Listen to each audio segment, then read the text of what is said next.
એક હવે આપણે 401 થી 500 સુધીના પ્રશ્નો સૌથી મોસ્ટ આઈએમપી પ્રશ્નો જોઈશું. પ્રશ્ન નંબર 401 વિકાસના અભ્યાસથી શિક્ષકને શું લાભ થાય છે? તો જવાબ આવશે એ. વિદ્યાર્થીની શૈક્ષણિક જરૂરિયાત સમજાય છે.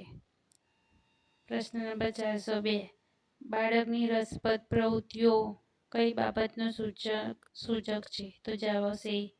બુદ્ધિ અને વિકાસનું સ્તર. પ્રશ્ન નંબર 403 અધ્યયન અને વિકાસ એકબીજા પર આધારિત છે. આનો અર્થ શું છે? તો જવાબ આવશે એ. એક વિના બીજું અધૂરું છે. પ્રશ્ન નંબર 404 બાળકના શૈક્ષણિક વિકાસ માટે પર્યાવરણ કેમ મહત્વપૂર્ણ છે? તો જવાબ આવશે એ. અનુભવો પૂરું પાડે છે. પ્રશ્ન નંબર 405 અધ્યયન પ્રક્રિયામાં પ્રતિક્રિયાનો મુખ્ય હેતુ શું છે? તો જવાબ આવશે એ. સુધારવાની તક આપવી. પ્રશ્ન નંબર 406 વિકાસમાં સામાજિક સ્વીકાર શું કરે છે? તો જવાબ આવશે એ. આત્મવિશ્વાસ અને સહકાર વધારશે. પ્રશ્ન નંબર 407 બાળકના વિકાસમાં ભાષા શું ભૂમિકા ભજવે છે? તો જવાબ આવશે એ. વિચારોના પ્રદર્શનમાં મદદરૂપ થાય છે. પ્રશ્ન નંબર 408 અધ્યયન દ્વારા વ્યક્તિ પોતાના પર્યાવરણ સાથે સુસંગત બને. આ વિચાર કયા સિદ્ધાંત સાથે જોડાયેલ છે? તો જવાબ આવશે એ. અનુકૂળનવાદ. પ્રશ્ન નંબર 409 વિકાસમાં પ્રયત્ન અને પ્રેરણાનો સંબંધ શું છે? તો જવાબ આવશે એ. બંને અધ્યયનને સક્રિય બનાવે છે. પ્રશ્ન નંબર 410 બાળકના વિકાસમાં રમત કઈ ભૂમિકા ભજવે છે? તો જવાબ આવશે એ. અનુભવ આધારિત શીખવાનો માર્ગ. પ્રશ્ન નંબર 411 પિયાજે અનુસાર બુદ્ધિ વિકાસનો કાંકરી સંચાલન તબક્કો કઈ ઉંમરે આવે છે? તો જવાબ આવશે એ. 7 થી 11 વર્ષ. પ્રશ્ન નંબર 412 વિકાસમાં ભાવાત્મક પરિપક્વતા શું સૂચવે છે? તો જવાબ આવશે એ. લાગણીઓનું નિયંત્રણ અને સમતોલના. પ્રશ્ન નંબર 413 અધ્યયન પ્રક્રિયામાં અભ્યાસની પદ્ધતિ કેવી હોવી જોઈએ? તો જવાબ આવશે એ. શિક્ષાર્થી કેન્દ્રિત અને અનુભવ આધારિત. પ્રશ્ન નંબર 414 વિકાસનું માપન શું દર્શાવે છે? તો જવાબ આવશે એ. બાળકના વિવિધ ક્ષેત્રોમાં પ્રગતિ. પ્રશ્ન નંબર 415 અધ્યયન અને અનુકૂલન પ્રક્રિયા છે આ કોણે કહ્યું છે? તો જવાબ આવશે એ. જીન પિયાજે. પ્રશ્ન નંબર 416 વિકાસમાં સ્વનિયંત્રણ શું મહત્વ ધરાવે છે? તો જવાબ આવશે સામાજિક અને નૈતિક વર્તન માટે જરૂરી છે. પ્રશ્ન નંબર 417 અધ્યયનમાં ઉત્સાહ કેવી રીતે ઉપજાવી શકાય છે? તો જવાબ આવશે એ. પ્રશંસા અને રસપ્રદ પ્રવૃત્તિઓ દ્વારા. પ્રશ્ન નંબર 418 બાળકના વિકાસમાં પોષણનું શું મહત્વ છે? તો જવાબ આવશે એ. શારીરિક અને બુદ્ધિ વિકાસમાં સહાય કરે છે. પ્રશ્ન નંબર 419 અધ્યયનમાં સમાયોજનનો અર્થ શું છે? તો જવાબ આવશે એ. નવા પરિસ્થિતિ સાથે મેળ બેસાડવો. પ્રશ્ન નંબર 420 વિકાસમાં નૈતિક મૂલ્યો ક્યારે વિકસે છે? તો જવાબ આવશે એ. બાળપણમાં માર્ગદર્શનથી. પ્રશ્ન નંબર 421 અધ્યયનમાં મોટિવેશનનો સીધો અસરકારક ક્ષેત્ર કયો છે? તો જવાબ આવશે એ. અભ્યાસની સતતતા. પ્રશ્ન નંબર 422 વિકાસના સિદ્ધાંતોમાંની મનોસામાજિક સિદ્ધાંત કોણે આપ્યો છે? તો જવાબ આવશે એ. એરિક એરિક્સને. પ્રશ્ન નંબર 423 અધ્યયનમાં પુનઃબળ એટલે શું? તો જવાબ આવશે એ. સકારાત્મક પ્રતિસાદ જે શીખેલું મજબૂત કરે છે.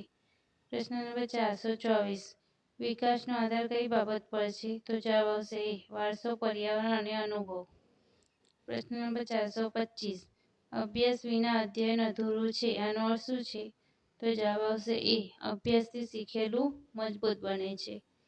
પ્રશ્ન નંબર 426 વિકાસમાં સામાજિક કુશળતા શું પ્રદર્શિત કરે છે? તો જવાબ આવશે એ. બીજાઓ સાથે સહકાર અને સંવાદ. પ્રશ્ન નંબર 427 અધ્યયનનું મહત્વ શું છે?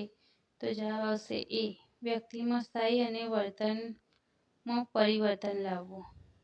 પ્રશ્ન નંબર 428 બાળકના વિકાસ માટે કઈ શૈક્ષણિક પદ્ધતિ શ્રેષ્ઠ છે? તો જવાબ આવશે એ પ્રયોગ આધારિત અને અનુભવ કેન્દ્રિત. પ્રશ્ન નંબર 429 વિકાસમાં પરિપક્વતા કઈ બાબત દર્શાવે છે? તો જવાબ આવશે શારીરિક અને માનસિક તૈયારીઓનું સ્તર. પ્રશ્ન નંબર 430 અધ્યયનમાં સ્વાનુભવનું શું મદદ કરે છે? તો જવાબ આવશે શીખેલું લાંબા સમય સુધી ટકી રહે છે. પ્રશ્ન નંબર 431 વિકાસનો સૌથી નાજુક તબક્કો કયો છે? તો જવાબ આવશે એ શૈશવાવસ્થા. પ્રશ્ન નંબર 432 અધ્યયન પ્રક્રિયામાં પ્રતિક્રિયા સમયસર કેમ જરૂરી છે? તો જવાબ આવશે એ શિક્ષણ અસરકારક બને છે. પ્રશ્ન નંબર 433 વિકાસમાં સર્જનાત્મકતા શું સૂચવે છે? તો એ નવી રીતે વિચારવાની અને બનાવવાની ક્ષમતા સૂચવે છે. પ્રશ્ન નંબર 434 અધ્યયનમાં સમજ કઈ રીતે વિકસે છે? તો જવાબ આવશે એ અનુભવ અને ચર્ચાથી. પ્રશ્ન નંબર 435 વિકાસ અને અધ્યયન બંને સફળતા કઈ પરિસ્થિતિમાં થાય છે? તો જવાબ આવશે સકારાત્મક અને સહકારભર્યા વાતાવરણમાં. પ્રશ્ન નંબર 436 અધ્યયનમાં દ્રષ્ટિકોણથી વિચાર શક્તિ કયા પ્રકારમાં વિકસે છે? તો જવાબ આવશે એ બુદ્ધિ વિકાસ. પ્રશ્ન નંબર 437 વિકાસમાં આનુવંશિકતા શું નથી આપી શકતી? તો જવાબ આવશે એ શીખેલા અનુભવો. પ્રશ્ન નંબર 438 અધ્યયનમાં અનુભવ શિક્ષણ શા માટે અસરકારક છે? તો જવાબ આવશે તે જીવન સાથે જોડાયેલ છે. પ્રશ્ન નંબર 439 વિકાસમાં નૈતિકતાનો અર્થ શું છે? તો જવાબ આવશે સાચા ખોટા કાર્યોની સમજ કેળવવી. પ્રશ્ન નંબર 440 અધ્યયનમાં મોટિવેશન કેવી રીતે જાળવી શકાય? તો જવાબ આવશે પ્રશંસા, પ્રતિક્રિયા અને રસપ્રદ પ્રવૃત્તિઓથી. પ્રશ્ન નંબર 441 એક શિક્ષક બાળકોને જૂથમાં રમાડે છે જેથી સહકાર અને સંવાદ શીખે છે. તે કયા પ્રકારનો વિકાસ પ્રોત્સાહિત કરે છે? તો જવાબ આવશે એ સામાજિક વિકાસ. પ્રશ્ન નંબર 442 એક બાળક સતત પ્રશ્નો પૂછે છે તે કઈ લાક્ષણિકતા દર્શાવે છે? તો જવાબ આવશે કૌતૂહલ અને જ્ઞાનાત્મક વિકાસ. પ્રશ્ન નંબર 443 શિક્ષક વિદ્યાર્થીને ભૂલ કર્યા પછી સમજાવે છે કે શું ખોટું થયું તે કઈ શૈક્ષણિક પ્રક્રિયા છે? તો જવાબ આવશે રચનાત્મક પ્રતિસાદ. પ્રશ્ન નંબર 444 એક વિદ્યાર્થી હાથ કામ અને પ્રયોગથી શીખવા ઈચ્છે છે તે કયા પ્રકારના શીખવાની શૈલી ધરાવે છે? તો જવાબ આવશે એ અનુભવ આધારિત. પ્રશ્ન નંબર 445 વિકાસનો દર વ્યક્તિ પ્રમાણે અલગ હોય છે આ કયા સિદ્ધાંત સાથે સંબંધિત છે? તો જવાબ આવશે એ વ્યક્તિગત ફરકનો સિદ્ધાંત. પ્રશ્ન નંબર 446 એક શિક્ષક બાળકના શૈક્ષણિક પરિણામ કરતાં તેના પ્રયત્નને વખાણે છે તો તે કઈ શૈક્ષણિક દ્રષ્ટિ બતાવે છે? તો જવાબ આવશે વૃદ્ધિ દ્રષ્ટિકોણ. પ્રશ્ન નંબર 447 શીખવું એ અનુભવથી સ્થાયી પરિવર્તન છે આ વ્યાખ્યા કોની છે? તો જવાબ આવશે કિમ્બલની. પ્રશ્ન નંબર 438 એક બાળક મિત્રને સહાય કરે છે તે કયા વિકાસનું ઉદાહરણ છે? તો જવાબ આવશે નૈતિક વિકાસ. પ્રશ્ન નંબર 449 જો શિક્ષક વિદ્યાર્થીને ભૂલ કરવાથી રોકે છે તો તે કયા પ્રકારનું અધ્યયનને અવરોધે છે? જવાબ આવશે અનુભવી અધ્યયન. એક વિદ્યાર્થી નવી રીત અજમાવવા તૈયાર છે તે કઈ ક્ષમતા દર્શાવે છે? તો જવાબ આવશે સર્જનાત્મકતા. પ્રશ્ન નંબર 451 એક બાળક બોલવાની ગતિ વધતી જાય છે તે કયા પ્રકારનો વિકાસ વિકસાવે છે? તો જવાબ આવશે એ ભાષાકીય વિકાસ. પ્રશ્ન નંબર 452 પ્રયત્ન અને ભૂલ પદ્ધતિ દ્વારા શીખવાની પ્રક્રિયા કોને આપી છે? તો જવાબ આવશે થોર્નડાઇક. પ્રશ્ન નંબર 453 શિક્ષક હવે તમે વિચારો કે આ સમસ્યા કેવી રીતે ઉકેલી શકાય કહે છે આ કઈ શિક્ષણ પદ્ધતિ અપનાવે છે? તો જવાબ આવશે રચનાત્મક અધ્યયન. પ્રશ્ન નંબર 454 અધ્યયન માટે પરિપક્વતા જરૂરી છે આ ઉદાહરણ કયા સંબંધને સમજાવે છે? તો જવાબ આવશે એ વિકાસ અને અધ્યયનનો પરસ્પર સંબંધ. પ્રશ્ન નંબર 455. જો બાળક અન્યના વર્તનને જોએ અને તે પ્રમાણે વર્તે તો તે કઈ શીખવાની સિદ્ધાંત બતાવે છે? તો જવાબ આવશે એ. અવલોકન અધ્યયન. પ્રશ્ન નંબર 456. બાળકની વિચારવાની શક્તિ વધે છે જ્યારે તે પ્રશ્ન ઉકેલે છે. આ કયા વિકાસને આધારે છે? તો જવાબ આવશે એ. બુદ્ધિ વિકાસ. પ્રશ્ન નંબર 457. શીખવાની પ્રક્રિયા બાળકના અનુભવ સાથે જોડાયેલી હોવી જોઈએ. આ વિચાર કયા શિક્ષણ તત્વજ્ઞાન સાથે જોડાયેલ? તો જવાબ આવશે પ્રગમવાદ. પ્રશ્ન નંબર 458. એક વિદ્યાર્થી સમસ્યા ઉકેલતી વખતે જૂની રીત બદલવી નવી રીત અપનાવે છે તો તે કઈ પ્રક્રિયા છે? તો જવાબ આવશે એ. અનુકૂલન. પ્રશ્ન નંબર 459. અધ્યયન અને વિકાસ બંને સતત ચાલતી પ્રક્રિયા છે. આ કયા સિદ્ધાંત સાથે જોડાયેલા છે? તો એ સતતતાના સિદ્ધાંત સાથે. પ્રશ્ન નંબર 460. એક શિક્ષક દરેક બાળકની અલગ ક્ષમતાને માન્ય રાખે છે. તે કયા પ્રકારના શૈક્ષણિક દ્રષ્ટિ ધરાવે છે? તો જવાબ આવશે એ.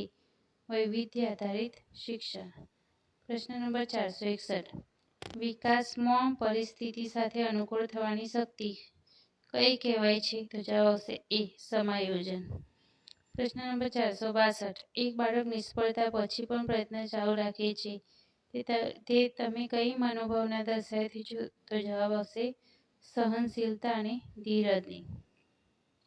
પ્રશ્ન નંબર 463. અધ્યયનનું પરિણામ કયા રૂપે દેખાય છે? તો જવાબ આવશે વર્તન અને વર્તનમાં ફેરફાર. પ્રશ્ન નંબર 464. વિકાસમાં મૂલ્યો અને આદર્શોનું નિર્માણ કઈ પ્રક્રિયાથી થાય છે? તો જવાબ આવશે સામાજિકરણ અને અનુભવો. પ્રશ્ન નંબર 465. વિદ્યાર્થીએ ભૂલ કરી અને પછી સુધાર્યો. આ કઈ શીખવાની પદ્ધતિ છે? તો જવાબ આવશે પ્રયત્ન અને ભૂલ. પ્રશ્ન નંબર 466.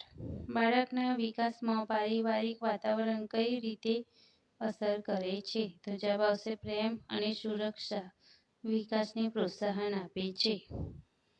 શીખવાની તૈયારી કયા તબક્કા પર આધારિત છે? તો જવાબ આવશે પરિપક્વતાના તબક્કા પર. પ્રશ્ન નંબર 468. એક વિદ્યાર્થી સહભાગી સાથે ચર્ચા કરે અને શીખે છે તે કયા અધ્યયન પ્રકારનું ઉદાહરણ છે? તો જવાબ આવશે સહયોગી અધ્યયન. પ્રશ્ન નંબર 469. એક બાળક પોતાના અનુભવ પરથી શીખે છે કે સાચા શબ્દો બોલવાથી મિત્રતા વધે છે તે કયા પ્રકારના વિકાસનું ઉદાહરણ છે? તો જવાબ આવશે એ. નૈતિક વિકાસના. પ્રશ્ન નંબર 470. વિકાસની સતતતા શું સૂચવે છે? તો જવાબ આવશે બાળક ધીમે ધીમે દરેક ક્ષેત્રમાં પ્રગતિ કરે. પ્રશ્ન નંબર 471. અધ્યયનમાં અનુકરણની શું ભૂમિકા છે? તો જવાબ આવશે અન્યના વર્તનથી શીખવા સહાય કરે છે. પ્રશ્ન નંબર 472. અધ્યયનના અંતે વ્યક્તિના વર્તનમાં ફેરફાર થાય છે. આ શું દર્શાવે છે? તો જવાબ આવશે અધ્યયનની અસરકારકતા. પ્રશ્ન નંબર 473. એક બાળક માતાની બોલવાની રીત નકલ કરે છે એ કઈ શીખવાની પદ્ધતિ છે? તો જવાબ આવશે અવલોકન અધ્યયન.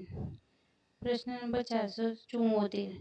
પર્યાવરણ અને વાતાવરણ બંને વિકાસમાં મહત્વપૂર્ણ છે. આ વિચાર કયા સિદ્ધાંત સાથે જોડાયેલ છે? તો જવાબ આવશે એ. સંયુક્ત સિદ્ધાંત સાથે. પ્રશ્ન નંબર 475. બાળક પોતાના પરિણામની જવાબદારી સ્વીકારશે તે કયા વિકાસનું સૂચન છે? તો જવાબ આવશે એ. નૈતિક અને વ્યક્તિત્વના વિકાસનું. પ્રશ્ન નંબર 476. અધ્યયનને મજબૂત બનાવવા માટે શું જરૂરી છે? તો જવાબ આવશે પુનરાવર્તન અને પ્રયોગ. પ્રશ્ન નંબર 477. શિક્ષણ એ વિકાસને દિશા આપે છે. આનો અર્થ શું થાય છે? તો જવાબ આવશે શિક્ષણ વિકાસને યોગ્ય માર્ગે લઈ જાય છે. પ્રશ્ન નંબર 478. બાળકનો નવો શબ્દ સાંભળે અને તેનો ઉપયોગ શરૂ કરે આ કઈ પ્રક્રિયા છે? તો જવાબ આવશે એ. ભાષા અધ્યયન. પ્રશ્ન નંબર 479. શિક્ષક વિદ્યાર્થીને ખુદ વિચારવાની તક આપે છે તે કયા પ્રકારના અધ્યયનને પ્રોત્સાહિત કરે છે? તો જવાબ આવશે રચનાત્મક અધ્યયન. પ્રશ્ન નંબર 480. એક બાળક નવી પરિસ્થિતિમાં ઝડપી સમાયોજિત થાય છે તો તે શું દર્શાવે છે? તો જવાબ આવશે એ. સામાજિક અને બુદ્ધિની પરિપક્વતા. પ્રશ્ન નંબર 481. એક બાળક દૈનિક જીવનમાં શીખેલી વાતો લાગુ કરે છે. આ કઈ પ્રક્રિયા છે? તો જવાબ આવશે એ. Transfer of learning. પ્રશ્ન નંબર 482. સકારાત્મક પ્રોત્સાહન શું કરે છે? તો જવાબ આવશે શીખવાની ઉત્સુકતા વધારે છે. પ્રશ્ન નંબર 483. બાળકના વિકાસમાં શાળાનું મુખ્ય કાર્ય શું છે? તો જવાબ આવશે એ. સર્વાંગી વ્યક્તિત્વનો વિકાસ કરવો. પ્રશ્ન નંબર 484. એક બાળક સહયોગ અને સહાનુભૂતિ બતાવે છે તે કયા પ્રકારના વિકાસનો ભાગ છે? તો જવાબ આવશે એ. સામાજિક અને નૈતિક વિકાસ. પ્રશ્ન નંબર 485. અધ્યયન પ્રક્રિયામાં ભૂલ કરવાની સ્વતંત્રતા કેમ જરૂરી છે? તો જવાબ આવશે એ. સર્જનાત્મકતા અને આત્મવિશ્વાસ વધે છે. પ્રશ્ન નંબર 486. અનુભવ આધારિત શિક્ષણ શું પ્રોત્સાહિત કરે છે? તો જવાબ આવશે એ. શીખેલી બાબતોનું દીર્ઘકાલીન સંગ્રહણ. પ્રશ્ન નંબર 487. બાળકના શીખવાની ગતિ ધીમી છે પણ સતત પ્રગતિશીલ છે તો શું દર્શાવે છે? તો એ. વ્યક્તિગત ફરક. પ્રશ્ન નંબર 488. અધ્યયન અને વિકાસ બંને પ્રક્રિયાઓ અવિરત છે. આનો અર્થ શું છે? તો જવાબ આવશે જીવનભર ચાલતી ક્રિયાઓ છે. પ્રશ્ન નંબર 489. બાળકનો આત્મવિશ્વાસ કઈ રીતે વધારી શકાય છે? તો જવાબ આવશે પ્રશંસા અને સકારાત્મક પ્રતિભાવથી. પ્રશ્ન નંબર 490. એક બાળક પોતાના નિર્ણય સ્વતંત્ર રીતે લે છે તે કયા વિકાસનું લક્ષણ છે? તો જવાબ આવશે વ્યક્તિત્વ અને ભાવનાત્મક પરિપક્વતાનો. પ્રશ્ન નંબર 491. અધ્યયનનો પ્રભાવ કઈ રીતે દેખાય છે? તો જવાબ આવશે વર્તનમાં ફેરફારથી. પ્રશ્ન નંબર 492. વિકાસનું માપન શા માટે જરૂરી છે? તો જવાબ આવશે એ. વ્યક્તિની શક્તિ અને નબળાઈઓ જાણી શકાય છે. પ્રશ્ન નંબર 493. એક બાળક શા માટે એવા પ્રશ્નો વારંવાર પૂછે છે કે તે કયા વિકાસનું સૂચક છે? તો એ. બુદ્ધિ વિકાસનું. પ્રશ્ન નંબર 494. અધ્યયનનો સૌથી અસરકારક સ્વરૂપ કયો છે? તો રસ અને પ્રેરણાથી ભરપૂર. પ્રશ્ન નંબર 495. વિકાસ અને અધ્યયન બંનેનું ધ્યેય શું છે? તો જવાબ આવશે સર્વાંગી વ્યક્તિત્વનું નિર્માણ કરો. પ્રશ્ન નંબર 496.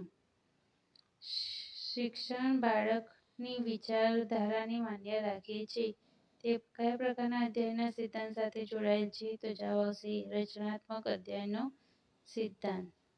પ્રશ્ન નંબર 497. બાળકના વિકાસ માટે સૌથી પ્રથમ જરૂરિયાત શું છે? તો જવાબ આવશે પ્રેમ અને સુરક્ષા. પ્રશ્ન નંબર 498. અધ્યયનમાં વિચારોની આદાન-પ્રદાનથી શું થાય છે? તો જવાબ આવશે સમજ અને સહકાર વધે છે. પ્રશ્ન નંબર 499.